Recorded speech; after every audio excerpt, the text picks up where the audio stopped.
15 సంవత్సరాల అనుభవం ఆంధ్ర, తెలంగాణ, కర్ణాటక, తమిళనాడులో లక్షల మంది నమ్మకమైన కస్టమర్ల సంతోషాలకు నిలయమైన మీ నివాసానికి అందమైన చిరునామా. అట్లీస్ట్ విన్నారండి ఎవరున్నా దీని వెనక అనేది ఏమైనా వినిపిస్తుందా కర్ణాటక స్టేట్ లో? అలిగేషన్స్ అయితే స్ట్రైట్ గా మన వీరేంద్ర హెగ్డే అండ్ ఫ్యామిలీ మీదే ఉంది. ఓ allegations. Okay. You cannot really believe the allegations until it is proven. అంటే ఏంటి వాళ్ళ మీద అలిగేషన్స్? ఆ ఫ్యామిలీ మీద రేప్ చేసి చంపారనా లేకపోతే వాళ్ళ ఫ్యామిలీ సైడ్ వాళ్ళ చుట్టాలు ఎవరో చేశారు అలిగేషన్. రేప్ చేసి అదే రేపు అంటారు, యాసిడ్ బర్న్స్ ఉంది అంటారు, అంటారు. And we're not sure of it. So acid కూడా ఏంది ఇంత పైశాచికత్వం? అసలుకి పైశాచికత్వం కాదా అనేది unless until we get the report, final report from the cops, okay, we won't be able to judge it. Okay, very sad. We can quote anything కదా. కానీ ఇప్పటి వరకు ఎటువంటి కేసులు ఎఫ్ఐఆర్స్ ఎవరి మీద ఇట్లా మిస్ అయిపోయారు మా పిల్లలు అని చెప్పి ఏ పేరెంట్స్ పెట్టలేదా? కొంతవరకు వచ్చింది అని విన్నాను. అండ్ సౌజన్య కేసు ఒకటి రిపోర్ట్ చేశారు, అది తర్వాత కోర్టు కూడా క్లీన్ చిట్ ఇచ్చింది. Okay. So what would you say? నాకు తెలిసి will you say court is not functioning well? Fine. నాకు తెలిసి ధర్మస్థలం మీద ఒక సినిమా కూడా తీయొచ్చు. మరి ఇలాంటి మూవీస్ ఎక్కువ మీరే తీస్తున్నారు కాబట్టి మిమ్మల్ని కూడా అప్రోచ్ అవుతారు after watching this interview. In case వస్తే మీరు చేయడానికి సిద్ధంగా ఉంటారా? నిజం బయట పెట్టడానికి కానీ లేకపోతే ఏం జరిగిందో?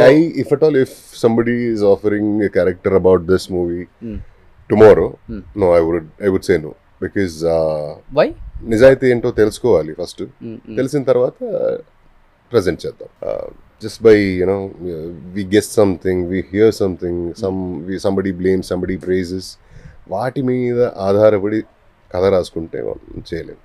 సో మేము ఈ పక్క స్టేట్లో ఉన్న వాళ్ళమే ఆ న్యూస్ వింటే డైలీ ఒక్కసారన్నా బాధ అనిపిస్తుంది. మీరు బట్ ఆ స్టేట్లో ఉన్న వాళ్ళకి మన స్టేట్లో ఇలా జరిగిందా? ఈ మధ్య కర్ణాటక మీద ఎక్కువ వింటున్నాం. ఈవెన్ దేవగౌడ ఫ్యామిలీలో కూడా మాజీ ఎంపీ అతను జీవిత ఖైదీ చేసింది, కన్విక్ట్ అయ్యారు. అసలుకి నిజంగా కొన్ని న్యూస్లు వింటుంటే డబ్బున్నోడు అందరికీ సహాయం చేయాల్సిన వాడు, వేరే వాళ్ళకి ఇదిరా ఇలా బతకాలరా అని చెప్పాల్సిన వాడు, సొసైటీకి రెస్పాన్సిబుల్గా ఉన్న పర్సన్సే ఇలా చేస్తుంటే ఎటు వెళ్ళిపోతుంది ఈ సొసైటీ? అసలు అదే అర్థం కావట్లేదు అసలుకి. ఇప్పుడు జీవితాంతం జైల్లో ఉండబోతున్నాడు ఆయన, రేవన్న గారి కొడుకు. రేవన్న గారి కొడుకు ప్రజ్వల్ రేవన్న. అండ్ జడ్జ్మెంట్ వచ్చింది. So justice served, I suppose. అంటే డబ్బున్నోడు, ఒక పెద్ద స్థాయిలో ఉన్నోడు, సొసైటీలో పదవి ఉన్నోడు అనే అన్ని 100 రీజన్స్ ఉన్నా సో అక్విట్ కాలేదు కదా, పనిష్మెంట్ జరిగింది. That is what is important. అది కూడా ఇంట్లో పని మనిషి 47 years అంట. పైచాచికత్వం, ఇలాంటి పైచాచికత్వం చాలా చోట్లలో ఉంది. చాలా చాలా కేసెస్ వింటూ ఉంటాం. న్యూస్ పేపర్స్ చదివితే across India, across the nation ఇలాంటివి చాలా జరుగుతుంటాయి.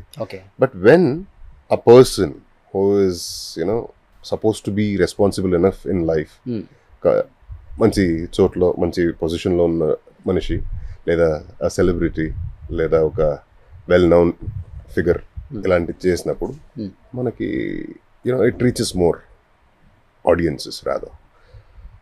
ఇఫ్ సమ్ లేమన్ అయి ఉంటే అది ఇంత అట్రాక్షన్ వచ్చేది కాదు న్యూస్కి. హీస్ అ రికగ్నైజ్డ్ ఫెలో, అందుకే ఇంత అట్రాక్షన్ ఉంది. So yeah, it's a lesson, good. Anyway, justice is served and judgement వచ్చింది. This gives a hope for all of us about our judicial system. And justice డబ్బు ఉంటేనే అనే ఒక ఆలోచన ఉండేది కదా, అది ఈ కేసు వల్ల పోయింది అనుకుంటాను. అంటే ఏమనిపిస్తుంది ఇప్పుడు సొసైటీలో ఒక వివిఐపీగా ఉన్నారు కాబట్టి, మీరు కూడా సెలబ్రిటీ కాబట్టి, పబ్లిక్ ఫిగర్ కాబట్టి, క్రైమ్ రేట్ ఎక్కువ పెరుగుతుంది కూడా వాళ్ళ మీదే, తప్పులు చేస్తుంది కూడా వాళ్ళే, అన్ని రకాలుగా చూసుకుంటే శిక్ష అనుభవిస్తుంది కూడా వాళ్ళే, కాదని చెప్పట్లేదు. బట్ సొసైటీకి చాలా ఇన్స్పిరేషన్గా ఉండాల్సిన వాళ్ళే ఇలాంటి తప్పుదోవలు ఎక్కువ వేస్తున్నారు కాబట్టి, యాజ్ ఏ పబ్లిక్ ఫిగర్గా మీకేమనిపిస్తుంది వీళ్ళ గురించి న్యూస్ విన్నప్పుడు? ఎస్పెషల్లీ ఇప్పుడు వచ్చిన జడ్జ్మెంట్ ఇలాంటివి, you know. And Darshan hero, Kannada hero, అది ఇంకా అది సుప్రీంకోర్టులో నడుస్తుంది. సో ఇలాంటి జడ్జ్మెంట్ వచ్చినప్పుడు అదే చెప్పాను. సో ఒక ఇన్ఫ్లుయెన్స్ ఉంటే, డబ్బు ఉంటే, పవర్ ఉంటే అన్ని కేసు అనేది క్వాష్ అయిపోతుంది అనే ఒక ఫీలింగ్ ఏది ఉండదో అది ఈ కేసు వల్ల పోయింది అంట. ఓకే. సో సామాన్యుడికి కూడా న్యాయం దొరుకుతుంది అనే ఒక నమ్మకం వచ్చింది. And C as I told you earlier, only because people know him, ఇది ఇంత పెద్ద న్యూస్, ఇంత పెద్ద ట్రాక్షన్. దీనికి ఎవడో తెలియనోడు చేస్తుంటే ఇంత న్యూస్ అయ్యేది కాదు. అండ్ రెస్పాన్సిబుల్గా బిహేవ్ చేయాల్సిన వ్యక్తి ఇలాంటి తప్పు చేసినప్పుడు మ్యాక్సిమం పనిష్మెంట్ ఇవ్వాలి. అది సరైన రకం, సరైన approach. Okay. And life sentence is not a small thing, it's biggest punishment we give in an Indian judicial system. And మంచిది, it's an example set. These ఇలాంటి తప్పు చేసే ప్రతి ఒక్కరికి ఈ జడ్జ్మెంట్ ఒక సమాధానంగా ఉంటుంది. ఇలా చేస్తే నేను అంత గొప్ప స్థాయిలో ఉన్న మనిషే ఇరుక్కున్నాడంటే నేను కూడా ఇరుక్కుంటా. I'm no bigger than anybody.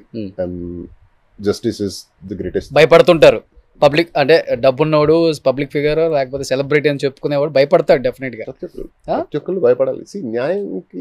న్యాయాన్ని మించి ఏముంది వేరే. అంతే. సుమన్ టీవీలో మీ పర్సనల్ అండ్ బిజినెస్ ప్రమోషన్స్ కోసం కింది నెంబర్కి కాంటాక్ట్ చేయండి.